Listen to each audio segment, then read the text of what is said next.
Well, first up on the show, Iran has admitted to unintentionally shooting down a Ukrainian plane, killing all 176 people on board. The Iranian President Hassan Rouhani has said that missiles were fired due to human error. He added that the crash was a great tragedy and an unforgivable mistake. He added that he regrets the quote-unquote disastrous mistake.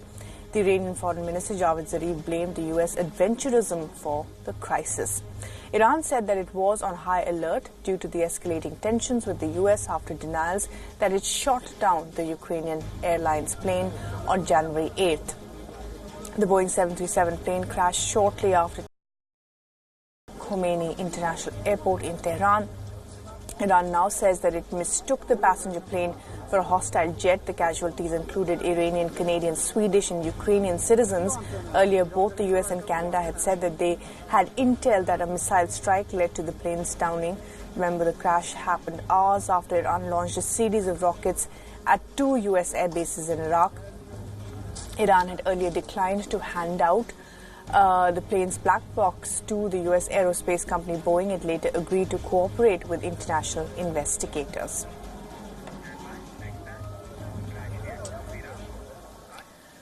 Well, reactions have begun pouring in after Iran admitted to the downing of a Ukrainian airliner, calling for transparency. The Canadian Prime Minister has said that it was time for closure and accountability. Meanwhile, the Ukrainian President Volodymyr Zelensky has demanded punishment and compensation. Zelensky said that Iran must officially apologize for the crash.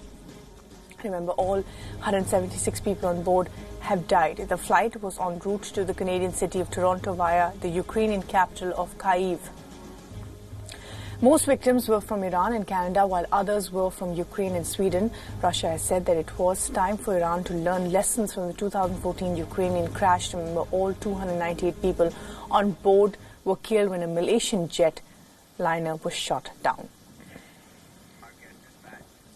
Joining us to talk more about this crisis is Mir Javed Anfar, analyst for Middle East and also the co-author of The Nuclear Sphinx of Tehran.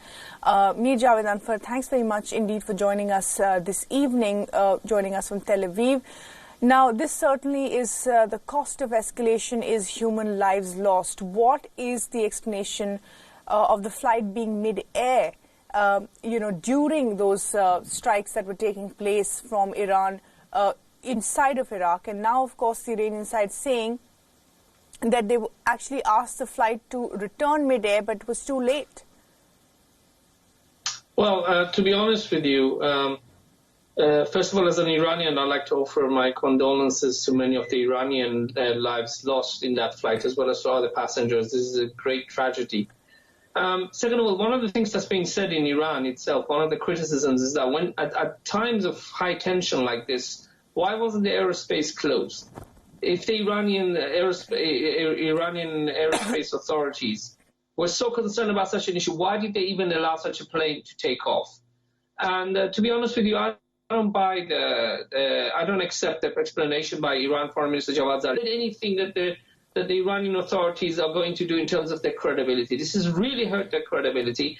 And now the head of the anti-aircraft division of the IRGC has said, I think he's saying he's resigning. I'm not sure. But I think many people in Iran want him to stand trial on what has happened.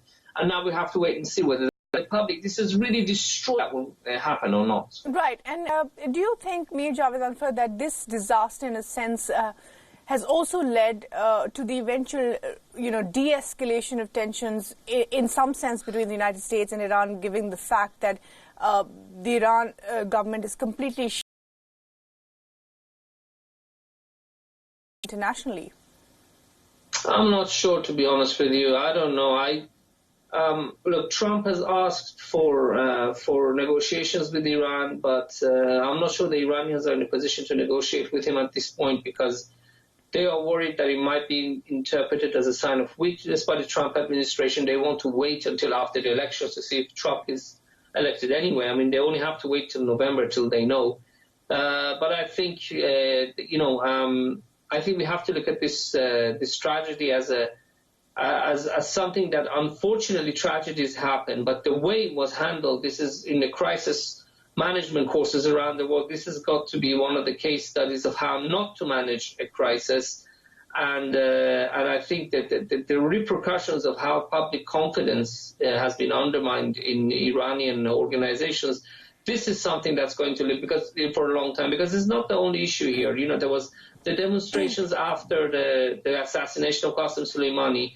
The police did not want to allow people to go to side streets because they wanted to make the demonstrations look big. So 70 people were crushed to death on the main street because the police did not allow the people to go on the side street in order to reveal the pressure from the march that was happening. You have this like a series of issues that has made disasters that we've seen over the last week in Iran. Okay, you're making an interesting point there that the crowds were possibly. What sort of ground do you think the Iranian Supreme Leader Ayatollah Khomeini is? Maybe not surging as much as we were seeing on Iranian television, but what does this do to at the moment on?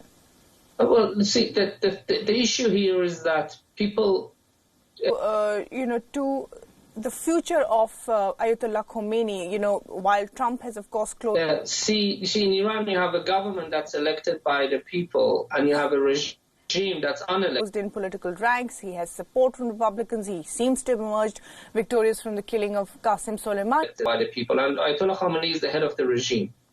He's in charge of taking all the important Kabul University.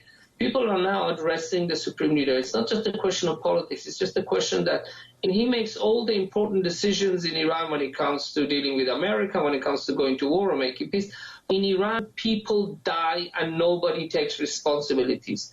It's a question of terrible things. But he doesn't take responsibility for when things go wrong. He just passes it along because that's his position. He's unelected. He keeps the management of the country. It's about a terrible pollution. There's been, I think, we can do that.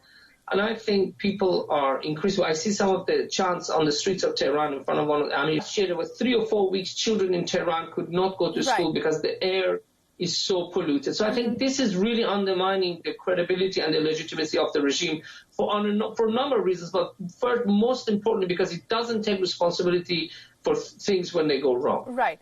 And finally, I do want to ask you, the Trump administration, of course, is threatening new sanctions, 17 new sanctions against the Iranian government. And you've said that the Iranians are just going to wait and watch till the elections in November. Correct. Do you think that all of this means that things are going to be in suspended animation as far as any negotiations or escalations are concerned between the two countries? I have to say this live on your show that it's extremely difficult to predict what's going to happen in the region. I have to be honest with you. But I think, look, the Iranians want Trump out. They know that if there's a crisis that, for example, pushes the price of oil just before the elections, that might hurt him. So what I can say, perhaps with a lot of caveats, is that we might see the Iranians upping the ante just before the U.S. elections as means of pushing Trump out because they want to make him look unpopular. That could be, I don't know, an attacking the Persian Gulf or getting the Americans expelled from Iraq. It could be a number of things. But one thing is for sure, the Iranians do not want Donald Trump to be re-elected in November 2020. Right, absolutely. Mir Javed Anwar, thanks very much indeed for joining us.